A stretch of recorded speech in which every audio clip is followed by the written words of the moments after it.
Hey, what's going on, everybody? Paul from Hashtag Sports. Hey to YouTube, Facebook, Instagram, all streaming platforms. Lots of Buffalo Bills news going on, of course, with rosters coming up. The 53-man roster is going to be due August 30th. That is next week, Tuesday. And as Buffalo kind of works down to their 53-man roster, it's been sort of a moving target with the salary cap. Last week, Brandon Beane, actually just 2 days ago now, Brandon Beane said that they were going to do another contract restructure. Beane typically likes to get between $7, $8, $9, $10 million in salary cap space entering a season to give himself some flexibility, right? The salary cap is made up of your top 51 contracts.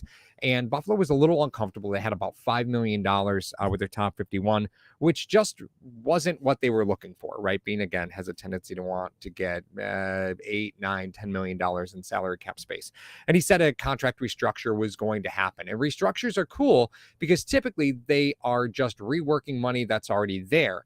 Now, this is something that Brandon Beane avoided for quite some time because, again, you talk about contract restructures and, you look at a player who you're trying to get off your roster, and sometimes if they were a player that you restructured a few times, it's really hard to get them off your roster. It's, like a Craigslist knife fight to try and find a way to get that money gone. Percy Harvin was a great example of that, right? So what do you do? Well, Buffalo did finally give us a restructure. And first off, hey to everybody in the chat, John, Shivas, what's going on? Again, thank you again for joining. If you want to follow Hashtag Sports, get all these breaking news, make sure you click that notification button. Make sure you follow our Facebook page, follow the Instagram page, follow TikTok. Joe, Mario, and I work really hard to try and give you guys as much info as we can. And here we are talking about breaking news with the Bills. All right, so as you can see from the ticker, the Bills now have $10 million in salary cap space, and that is no mystery. Dion Dawkins has restructured, but it wasn't just a regular restructure. Normally what that means is they take something like a signing, or they take something like a base salary, right? And instead what they do is they turn it into a signing bonus. So instead of Dion Dawkins earning his base salary over the course of the 17 weeks, or however long they've elected to be paid for, they take that and turn it into a signing bonus, which means Dion Dawkins just got a lot of money, right? That's really what it boils down to. He got a huge chunk of cash today for the entire season. And now from an accounting standpoint, even though Dion Dawkins is a check for millions of dollars that he just got today, that money's going to be divvied out over the length of his contract. Now, some of you who know Dion Dawkins' contract will say, well, Paul, Dawkins' contract isn't going on for much longer. And you're right. Dawkins' contract has this year and at the time had next season. And that was it. So Dawkins only has 2 years remaining on his current deal, except when they signed this contract restructure, they actually added 2 years to his contract, but they did not give him an extension. So there's something that you can do within the salary cap called a voided year. And basically what that means is it's a year where the player's not on the team, but you're kind of hiding money that you've already paid them, right? So signing bonus money, you have to account for it somewhere. So in order to help spread out this signing bonus money, because signing bonus money is divided up evenly amongst the first 5 years of whatever contract a player is under. So here, Dion Dawkins converted base salary to signing bonus. Well, that would only take the signing bonus money and divide it up evenly amongst this year and next year. Well, that's not enough, right? It's not impactful enough. Brandon Beane was looking to get a lot more money. So what he did was added 2 voided years. Now, that doesn't mean that Dion Dawkins won't be a Bill come 2 years from now, right? He's still right to get an extension, and they could rework those voided years and turn them into actual years at any time. But as of right now, Dion Dawkins' contract has been extended for 2 additional years. They are both voided. They are not player years. So he's not on the roster for either of those years. It's just a salary cap trick to try and spread out some money.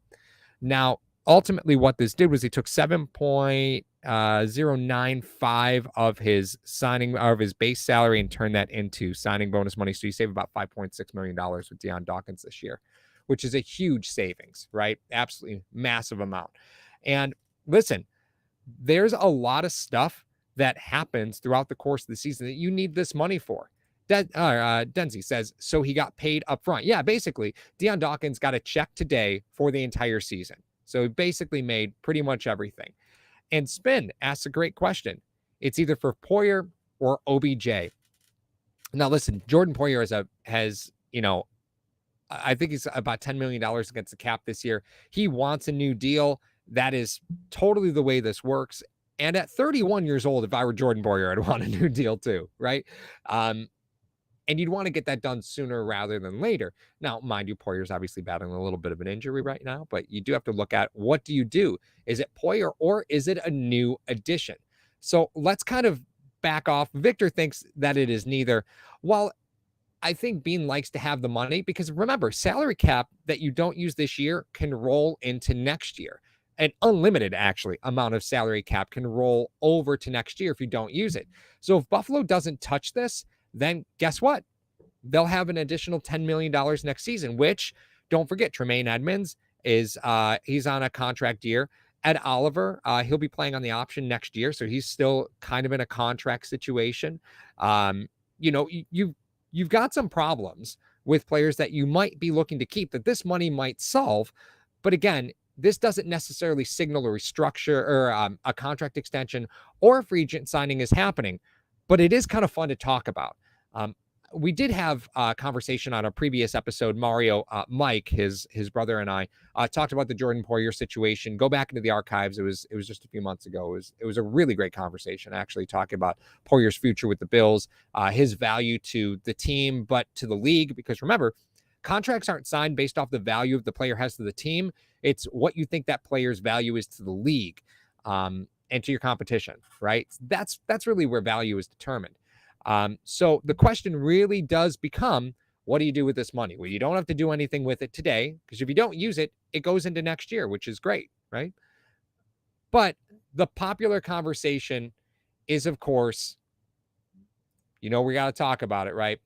The popular conversation is OBJ, right? What happens with Odell Beckham Jr.? And a lot of folks I see are saying, sign him, right? Just go get him.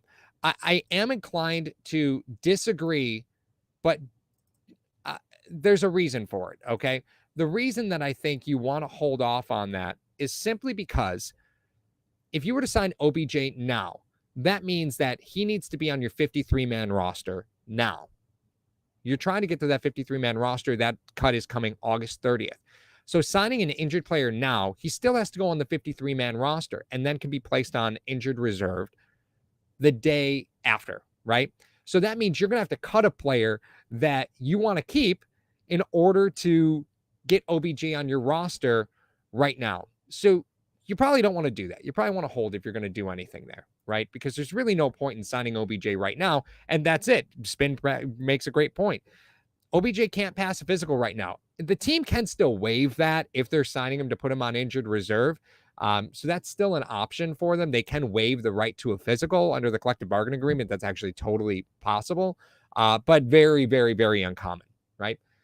Besides, if you were to put OBJ on your roster for week 1, then whatever salary he signed, he's a vested veteran, which means his salary becomes fully guaranteed. So if OBJ is, and that number would count against the salary cap. Don't forget, players on injured reserve count towards your top 51 contract. So if you sign OBJ, the money that you spent on him is going to count against the salary cap. Just because he's on injured reserve doesn't mean that money goes away. You can't hide it like that. That's not how it works, right? So if you do sign OBJ, you have to account for that money day one. You lose a player that you want to keep because you got to put him on your roster, your 53-man roster, day one. And on top of that, his salary becomes fully guaranteed, which you probably don't want to do, seeing as though, as Spin just pointed out, he can't pass a physical and hasn't passed a physical. So what do you do? Well, your options are you wait till after week 1, because then his contract wouldn't necessarily be guaranteed unless there's guaranteed money in his contract. Then you could put him on injured reserve, right? You still have to cut somebody that you want to keep. So the question really is, do you want to stash OBJ while he's probably less expensive, or do you want to say, listen, if he costs us $8 million to get him in week 7, he costs us $8 million to get him in week 7. We've got the money. It's fine, right? This move allows you to be patient, which is great, right? It gives the Bills leverage because now they have the money to do whatever they want, whenever they want. Signing OBJ now is probably not a wise move because, again, you have no idea how his recovery is going. It would be great to get him in the strength and conditioning program. Remember, Buffalo has an award-winning strength and conditioning program, recognized by the league as one of the best in the league. Look at the injuries that this team has had, and you tell me whether or not this is a great strength and conditioning program, right? These Bills players don't get injured. I know you lost Trey. Those things happen. But these Bills players, as they age, don't get injured. You cannot, that is worth its weight in gold. So getting OBJ in with your staff, I'm sure would be great. But the liability that he brings is just simply too much right now. You're going to have to guarantee his contract week 1 for the entire season, whether he recovers or not. It's going to count against the salary cap, which means that cutting him, you're not going to save any money if his recovery's not going well. You run into, you're going to have to release him with an injury settlement. There's a whole lot that goes into it, and it's just simply not worth it right now. Besides, Shivas makes a great point. We are so deep at wide receiver, and you're going to be cutting players who absolutely could be playing for 20 other NFL teams. Enjoy it. That's it. Enjoy it. This is a great time to be a Bills fan because you're cutting players who absolutely will make almost every other team inside the NFL. So don't think you're going to be able to slide players to your practice squad. You're not. Everybody knows Buffalo's stacked. So if you're trying to get a player onto your practice squad, good luck, because that player is going to get gobbled up by other organizations because they'll be available. So that's why being patient with a player like OBJ makes sense, because if you're going to sign OBJ today, you're going to lose a player that you want to keep for a day, which means that maybe they come back, maybe they don't. If it's a player like Raheem Blackshear, he's going to go on waivers. Any team could pick him up, and you can't counter that. There's no counter for that. There's no coming back from that. So you probably have to cut a veteran like Jamison Crowder, right? And then Crowder's going to get phone calls from other people. You might not be able to get that player back. So you got to be careful here, right? I will say this. It's a great time to be a Bills fan. Another smart move by Brandon Beane. Big thanks to Dion Dawkins. It does make him more expensive in these voided years, but in those 2 voided years, it's only $1.4 million counting against what would be 2025 and 2026 respectively. So it's not that big a deal. Sometimes you run into players who had voided years and they're like $6 and $7 million in those voided years. This is very easy to overcome. I would expect a Dion Dawkins extension probably next offseason, if not the end of this season, because it'll be time, right? He restructured. You're not looking to replace Dion Dawkins. His contract when he signed it was incredibly affordable for the tackle position, and those positions just get more expensive. So the sooner the better. But hey, listen, thanks so much for joining me. Paul from #sports. Don't forget, Mr. Rogers Homes is your real estate relocation specialist. If you're looking to buy a home in the Valley of the Sun, even a rental property, they're your wealth management people to go to. Mr. Rogers Homes. Congrats to Sean on hitting over 1,000 subs. If you haven't subbed to Sean's Mr. Rogers Homes YouTube channel, go ahead and do that. Listen, guys, this is a wild time to be a Bills fan. Thank you so much for joining me here on YouTube or Facebook or Instagram or wherever you found us. Make sure you follow us on all the socials. And as Paul, for Mario, for Joe, any questions, of course, hit us up. Love to talk to you guys, and we will see you later. Have a good one.